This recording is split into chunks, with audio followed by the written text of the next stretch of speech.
Hello दोस्तों, हिंदी में Ravi Suniti channel में आपका फिर से स्वागत है। कैसे हैं आप सब दोस्तों। हमने जो प्रमुख भारतीय काव्य शास्त्र तथा सिद्धांत की श्रृंखला शुरू की है, उसी श्रृंखला में मैं आज फिर से महत्वपूर्ण प्रश्नों की श्रृंखला लेकर आई हूँ।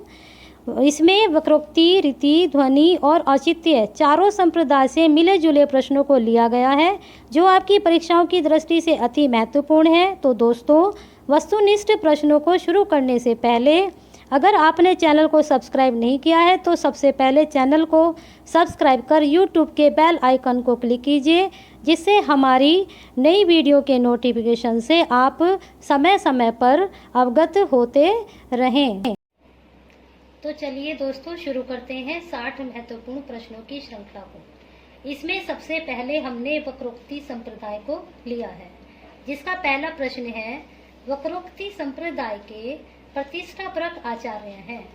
तो इसके प्रतिष्ठापरक आचार्य हैं कुंतक जी।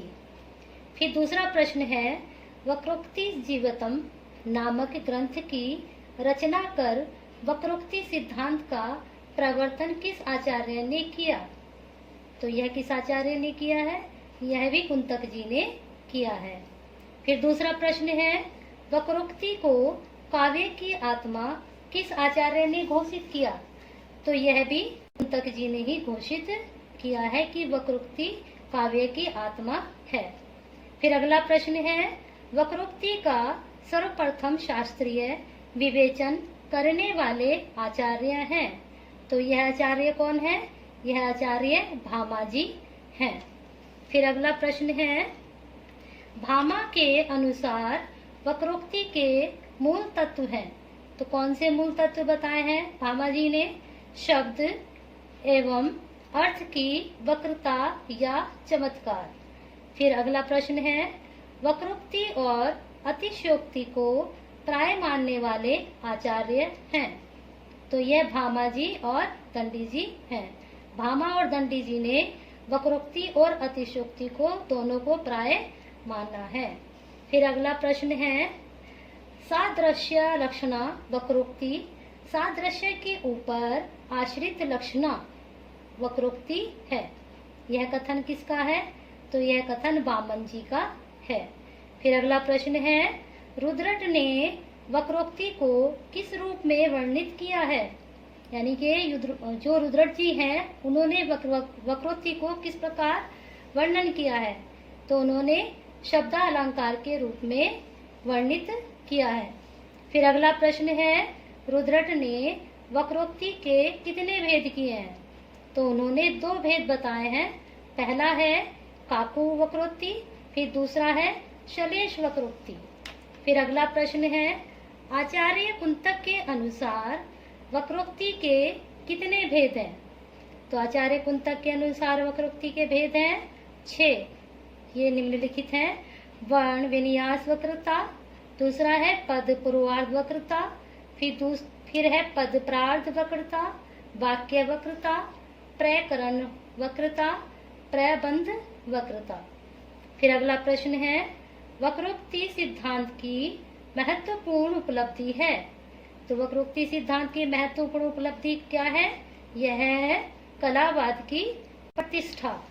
फिर अगला प्रश्न है, भारतीय काव्यालोचन के इतिहास में सर्वप्रथम कलावाद की प्रतिष्ठा किस सिद्धांत के द्वारा हुई।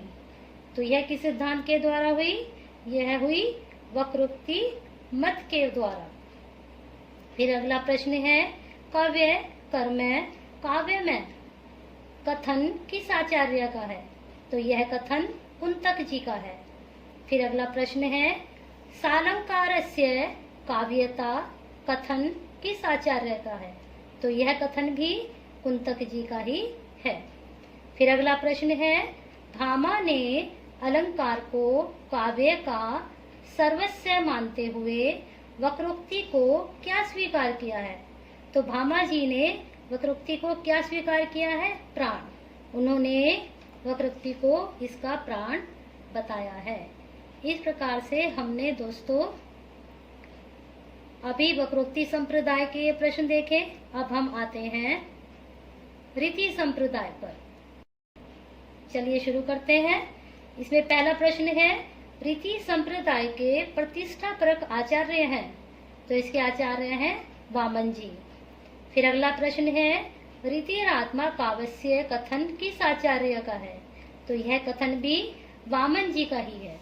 फिर अगला प्रश्न है, विशिष्ट पद रचना रीति कथन है, तो यह कथन भी वामन जी का ही है।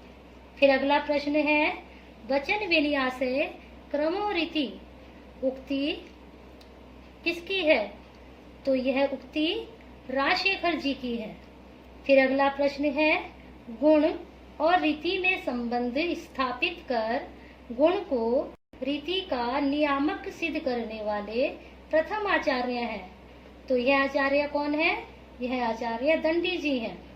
फिर अगला प्रश्न है, आचार्य वामन ने रीति की संख्या कितनी मानी है, तो वामन जी ने रीति की संख्या कितनी मानी है, तो यह उन्होंने 3 बताई है। पहली है वैदर्भी, दूसरी गौड़, फिर पांचाली। फिर अगला प्रश्न है, वामन जी ने किस रीति को उत्तम माना है, इन तीनों रीति में वामन जी ने किसको उत्तम बताया है, तो उन्होंने वैदर्भी को उत्तम बताया है। फिर अगला प्रश्न है, रुद्रट ने रीति का स्वरूप निर्धारण गुण के आधार पर न कर किस आधार पर किया है, तो उन्होंने गुण के आधार पर न कर पदों की समता एवं असमता के आधार पर किया है।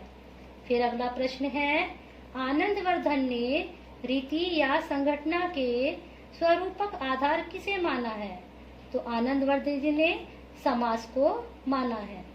फिर अगला प्रश्न है, आवंतिका एवं मागधी नामक 2 नवीन रीतियों की उद्भावना किस आचार्य ने की है, तो यह उद्भावना भोज जी ने की है।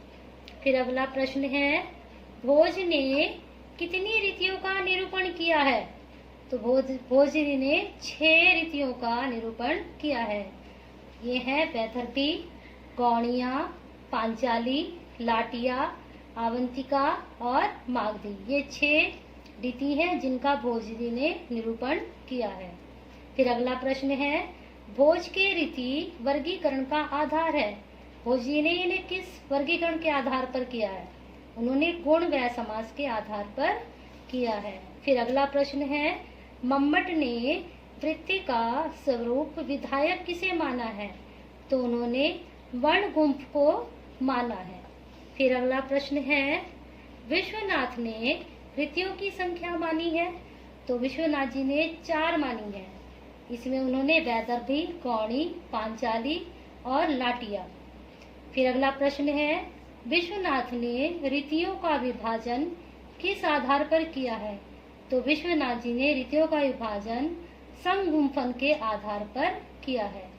फिर अगला प्रश्न है, माधुर्य गुण व्यंजक ललित रचना को कौन सी रीति कहते हैं, तो माधुर्य गुण व्यंजक ललित रचना को वैदर्भी रीति कहते हैं। फिर अगला प्रश्न है, ओजो गुण व्यंजक समास बहुल रचना में कौन सी रीति होती है, तो इसमें गौणी रीति होती है। फिर अगला प्रश्न है, वैदर्भी एवं पंचाली के मध्य की रचना को कौन सी रीति कहते हैं, तो इस रीति को हम लाटी या लाटिया कहते हैं। अगला प्रश्न है, रीति सिद्धांत की उपलब्धि है, तो रीति सिद्धांत की उपलब्धि है शैली तत्व को महत्व देना। फिर अगला प्रश्न है, वामन के अनुसार गुण और रीति का संबंध है, तो वामन जी ने गुण और रीति का संबंध क्या बताया है, अभेद। अब आते हैं हम औचित्य संप्रदाय पर। इसमें देखिए पहला प्रश्न, औचित्य विचार चर्चा किस आचार्य का है, तो यह है क्षेमेंद्र जी का। फिर अगला प्रश्न है, औचित्य को काव्यात्म भूत काव्य सिद्धांत के रूप में प्रतिष्ठित करने वाले आचार्य हैं, तो यह आचार्य है क्षेमेंद्र जी, ये भी क्षेमेंद्र जी के द्वारा हुआ है। फिर अगला प्रश्न है, जो वस्तु जिसके साथ सादृश्य रखती हो वही उचित है, इसी उचित का जिसमें भाव हो वह है औचित्य। कथन किसका है, तो यह कथन भी क्षेमेंद्र जी का ही है। फिर अगला प्रश्न है, औचित्य रस का जीवित या प्राण है और चमत्कारित है, यह कथन किसका है? यह कथन भी क्षेमेंद्र जी का ही है। फिर अगला प्रश्न है, क्षेमेंद्र के अनुसार औचित्य के प्रधान भेद कितने हैं? तो उन्होंने इसके भेद 27 बताए हैं, जो निम्न है। पहला है पद, वाक्य, प्रबंधार्थ, गुण, अलंकार, रस, क्रिया, कारक, लिंग, वचन, विशेषण, उपसर्ग, निपात, काल, देश, कुल, व्रत, सत्व, अभिप्राय, स्वभाव, सार संग्रह, प्रतिभा, अवस्था, विचार, नाम और आशीर्वाद। ये 27 उन्होंने प्रधान भेद बताए हैं किसके? औचित्य के। फिर अगला प्रश्न है, रस के साथ औचित्य का संबंध स्थापित करने वाले प्रथम आचार्य हैं आनंदवर्धन। उन्होंने रस के साथ औचित्य का संबंध स्थापित किया। फिर अगला प्रश्न है, क्षेमेंद्र ने रस का प्राण किसे माना है? तो उन्होंने औचित्य को इसका प्राण माना है। फिर अगला प्रश्न है, औचित्य सिद्धांत को स्वतंत्र काव्य सिद्धांत न मानकर इसे विभिन्न काव्य सिद्धांत का समन्वय किस आलोचक ने कहा है? तो यह आचार्य नंद दुलारे वाजपेयी जी ने कहा है। अब हम आते हैं ध्वनि सिद्धांत पर। ध्वनि सिद्धांत के प्रवर्तक हैं आनंदवर्धन। फिर अगला प्रश्न है, ध्वन्य लोक ग्रंथ के रचयिता हैं, तो इस ग्रंथ के रचयिता हैं आनंदवर्धन। फिर अगला प्रश्न है, ध्वनि शब्द का प्राचीनतम प्रयोग किस ग्रंथ में मिलता है? तो यह अथर्ववेद में मिलता है। फिर अगला प्रश्न है, ध्वन्यालोक की टीका ध्वन्यालोक लोचन किसने लिखी है? तो यह लिखी है अभिनव गुप्त जी ने। फिर अगला प्रश्न है, स्फोट वाणी के 4 रूपों में से कौन सा रूप है? तो यह है मध्यमा। इसके 4 रूप हैं स्फोट वाणी, तो यह मध्यमा का रूप है। फिर अगला प्रश्न है, आनंदवर्धन ने ध्वनि के कितने प्रकार किए हैं? तो उन्होंने 3 प्रकार बताए हैं, वस्तु ध्वनि, अलंकार ध्वनि और रस ध्वनि। फिर अगला प्रश्न है, अभिनव गुप्त ने ध्वनि के कितने भेद किए हैं? तो अभिनव गुप्त जी ने 35 किए हैं और आनंदवर्धन जी ने 3 किए हैं। फिर अगला प्रश्न है, किस ध्वनिवादी आचार्य को ध्वनि प्रस्थान प्रमाचार्य के रूप में प्रतिष्ठित किया जाता है? तो यह मम्मट जी को किया जाता है। फिर अगला प्रश्न है, मम्मट ने ध्वनि के शुद्ध भेदों की संख्या कितनी स्वीकार की है? तो उन्होंने शुद्ध भेदों की संख्या 51 स्वीकार की है। फिर अगला प्रश्न है, पंडित राज जगन्नाथ ने काव्य के कितने भेद किए हैं? तो उन्होंने काव्य के 4 भेद किए हैं, जिसमें उत्तमोत्तम, उत्तम, मध्यम और अधम। फिर अगला प्रश्न है, हिंदी में ध्वनि के शास्त्रीय स्वरूपक का सर्वप्रथम विवेचन किसने किया? तो यह विवेचन सर्वप्रथम किसने किया? चिंतामणि जी ने। फिर अगला प्रश्न है, काव्यालोक तथा काव्य दर्पण नामक ग्रंथ की रचना किसने की है?